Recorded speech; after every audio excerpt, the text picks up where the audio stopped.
you're obviously, when you're doing enforcement, you're dealing with customers that aren't happy to see you. So how does it take a toll on you? How do you deal with that after 27 years of being on a motorcycle? And, I don't know if you write a ticket every day, but you're writing a lot of tickets, you're pulling people over, they're not happy to see you. How do you deal with that? So, and it's interesting. So, people ask, why do you write tickets? Well, we write tickets because that's what changes behavior. And I use the example all the time. If you are going down the road and you see a police officer, what's the first thing you do? You let off the gas. All of us do. Every single one of us do that. I've been a cop for 27 years, and I do the same thing when I see a trooper, right? I let off the gas, I kind of slow down a little bit, and then hope that they don't turn around. Every single one of us go through that same emotion. But what do we almost all do once they don't turn around and we don't see them coming? It's only a mile or two down the road, and we start speeding back up. That's human nature. Tickets change that, because when you have to pay a ticket, suddenly you remember that and it sticks with you a little bit longer than just a couple miles down the road. So I keep that in mind when I write tickets. So to answer your question, when I write somebody a ticket, I'm doing it seriously out of what can I do that's going to make the most impact to them to get them to slow down again so they can make it home safe at night. That's my goal every time I do it. I don't get a penny of any ticket that I write. I don't get credit for any ticket I write. So there's no benefit to me to write a ticket other than hopefully changing the driving behavior of the person that I wrote the ticket to. That's really the goal. So I try to keep that in mind, and that helps me, I think, internalize writing those tickets. Because I tell people all the time, as much as it sucks to get a ticket, it sucks just as bad, if not worse, to write one. Because it's not fun. And 99% of the people that I write tickets to are super good people. They're not people that have ever been to jail before. They're not people who are constantly in trouble with the law, or people who are being investigated for crimes. Or most of the people I write tickets to, because I work weekday daytimes, they're just headed to work in the morning or headed home after work. They're your normal, average, everyday person just living their life, right? So to internalize that, it could affect you pretty good if you allow it to. But I really just keep telling myself that the reason we're doing it is to change their behavior, and that's really why I'm writing that ticket. And so that's helped a lot. And then the other thing I do is I try to humanize it. I don't, nothing drives me more crazy than the police officer that walks up and plays what I call Family Feud. Do you know why I stopped you? That's just stupid to me. Don't play a game with the people. My approaches are all the exact same. I walk up to somebody, I immediately introduce who I am. I say, I'm Kyle Wills with the Boise Police Department. I do that just to humanize the fact that this is who I am. You know who I am. And then the next thing I do is I tell them immediately why I pulled them over. I tell them, the reason I stopped you today is because I checked your speed at 45 and a 35. Is there a reason you're in a hurry? Because oftentimes there may be a valid reason, right?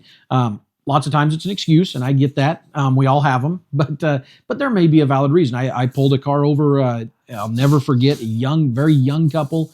The driver was a male and the passenger was a female, and he was sweating like crazy, very nervous, 90 miles an hour under the overpass at Cole Road there on the freeway. And when I walk up to the car, the poor kid was panicked. I don't know how old he was, because he was very young. And the first thing he says is, my wife's in labor. We're about to have a baby. And I look through the window and I can see she is in some pain. And they're headed to St. Al's Hospital. And I just think, holy cow, this is a valid reason. Now, we need you to slow down because we want you to get there safely. But I understand why you're driving fast. I mean, it's their first baby. He's young. She's young. He's panicked. And I can tell you, as a police officer, the last thing I want to do is deliver a baby on the side of the road. I'm certainly not an expert in that. So just getting them to slow down, get to the hospital safely is the most important thing. So, there's valid reasons that people may be driving faster than they should be. And so I always ask, is there a reason you're in a hurry? And then the next thing I do is I get their license, their information, and then I tell them what I'm going to do. I always say, look, I'm going to issue a citation. It'll take me just a couple minutes, so that they're not thinking I'm back there making drawings or whatever, people might think. They know what's going on and they know what to expect, and that anxiety isn't kicking in. They know what's going to happen. And then I go back and I do as quickly and efficiently as I can, because I don't want to hold people up. I mean, I've already inconvenienced their day. And then I go back up, I explain the ticket to them. If I can cut a break for anything, I find a reason to. And I think that that's helped when I do issue a citation. I'm trying to find something to cut it, either reduce the fine, give them a warning on something, whatever it is, just to kind of soften the blow a little bit. And then the final thing I always do is I always say, try to have a better day, because quite frankly, your day sucks right now. You just got pulled over and you just got a ticket. That's not fun, right? So I tell them, try to have a better day, and hopefully it can only go up from here. So I would say the majority of my interactions actually end on a pretty positive note. I get a thank you oftentimes, which is a really weird thing to get when you just gave somebody a ticket. But I think that helps me internalize and deal with writing tickets, because it is definitely mentally taxing, because you're affecting people, especially in twice or three times over my career. The economy has gone down, and writing those tickets is even harder when the economy is in a lull, because people are already struggling financially. Yeah. Okay, pie in the sky for you, Kyle. You pull over somebody. Let's do a little education for the public out there. You pull over somebody. If they did everything absolutely right, what would you like to see done when you pull somebody over? So that's a really good question. So the first thing that I would absolutely love is, the minute people see us, people pull over to the right side of the road, and I emphasize the right side of the road, and come to a stop. And that's the biggest thing I see. And I'll be honest, I know that people are doing it out of concern for us, and I appreciate that more than people know. But oftentimes people will try to find what they consider a safe spot to go ahead and pull over. And that sometimes entails driving a mile or more to find a nice parking lot and a nice parking spot to make sure I'm off the road and I'm not going to get hit.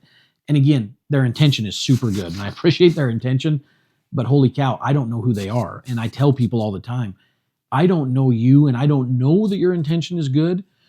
And when you just keep driving, I have to assume that you're digging for something in your car, trying to hide something. I have to assume, just because I want to go home at the end of the day, that you're going to do the worst thing possible, right?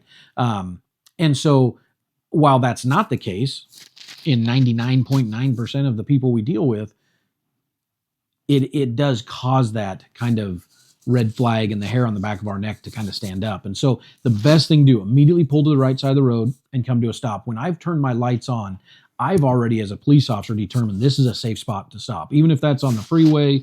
But I have, and I tell people all the time this too, I have these nice red and blue flashing lights that move cars over. So it creates a nice little safe area for me. So just pull immediately over to the side of the road, stop, and then wait for me to come up there. What the other thing I see often is when I'm walking up, and again, their intention is good, but they're looking for their registration, they're looking for their insurance. I don't know what they're looking for. I just see them digging around in a glove box.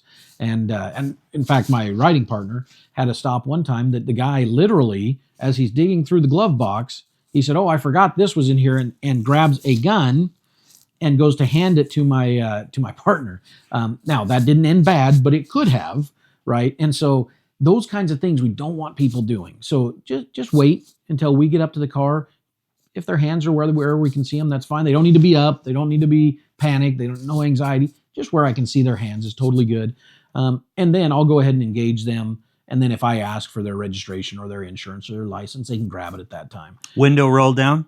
Window rolled down. Yep. That way I can see in the car. Most cars' windows are tinted today. Would you prefer most people to just keep their hands on the steering wheel? Steering wheel, or just in their lap where I can see them. Okay.